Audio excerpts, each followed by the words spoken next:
Apa itu hak kebebasan bersuara? Hak kebebasan bersuara diiktiraf sebagai hak asasi manusia di dalam perkara 19 Perisytiharan Hak Asasi Manusia Sejagat dan diiktiraf dalam Undang-Undang Hak Asasi Manusia Antarabangsa dalam Perjanjian Antarabangsa mengenai hak sivil dan politikal. Hak kebebasan bersuara manusia penting untuk memastikan keadilan, demokrasi dan perkembangan negara. Di Malaysia, hak ini dijamin oleh Perlembagaan Persekutuan dalam Artikel 10, iaitu setiap warga negara mempunyai kebebasan bercakap dan bersuara. Warga negara Malaysia mempunyai kebebasan dalam mengeluarkan pendapat dan buah fikiran mereka setakat mereka tidak menyentuh pada isu-isu sensitif yang telah dikenal pasti oleh Parlimen dalam Perkara 10(4). Kebebasan bersuara dalam negara kita tidak dijamin secara mutlak dan hanya terbatas kepada warga negara sahaja. Parlimen boleh mengenakan sekatan terhadap kebebasan bersuara melalui undang-undang jika mendapati kesekatan tersebut perlu demi kepentingan keselamatan, persekutuan, hubungan baik dengan negara lain, ketenteraman awam atau prinsip moral. Namun, seperti dalam banyak negara lain, hak ini bukanlah tanpa batasan. Terdapat beberapa jenis hak kebebasan bersuara yang sering diakui. Antaranya, kebebasan menyuarakan pendapat.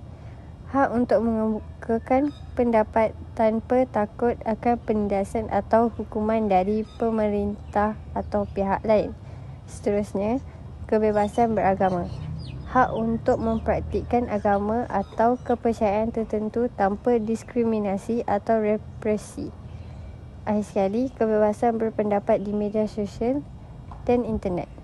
Hak untuk berbicara dan berbagi informasi secara online tanpa sensor atau pembatasan yang tidak sah dari pemerintah atau platform online. Seterusnya, ciri-ciri kebebasan bersuara terdapat dalam 4, iaitu kebebasan bersuara terkandung dalam Perlembagaan Malaysia, iaitu setiap warga negara bebas untuk menyuarakan pendapat, berhimpun dan berpersatuan, namun mesti mengikut batasan-batasan tertentu. Yang kedua, kebebasan bersuara merupakan hak untuk berucap di tempat awam mengikut adab dan peraturan di Malaysia. Yang ketiga, semua individu bebas untuk memberikan pendapat tanpa mengira jantina. Yang keempat pula, kita haruslah menyuara pendapat dan pandangan yang wajar dan tidak menyentuh isu-isu sensitif. Seterusnya, kepentingan dan kelebihan kebebasan bersuara.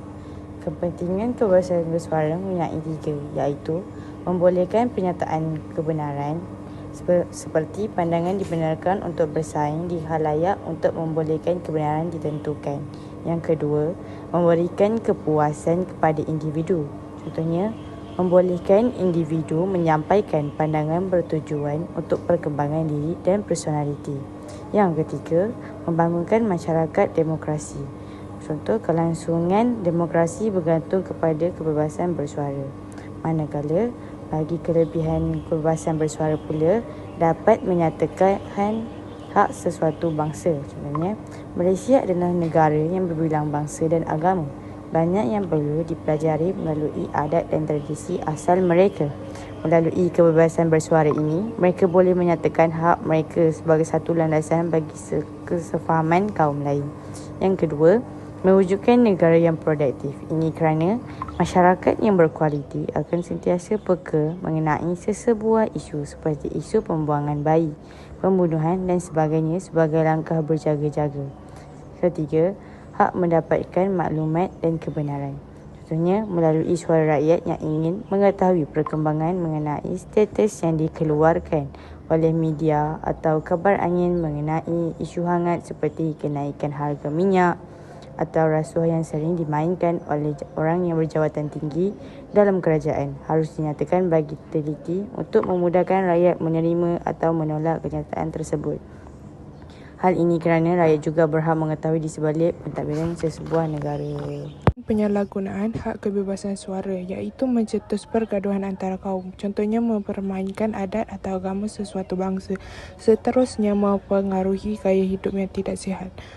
Hal ini kerana suara-suara individu seperti ini kebiasaannya mempunyai agenda tersendiri dan menggunakan hak bersuara yang dimiliki untuk menghasut individu lain untuk membentuk satu kelompok kumpulan yang lebih besar dan menakutkan pihak berkuasa. Selain itu, menjejaskan ekonomi dan mencemarkan imej negara.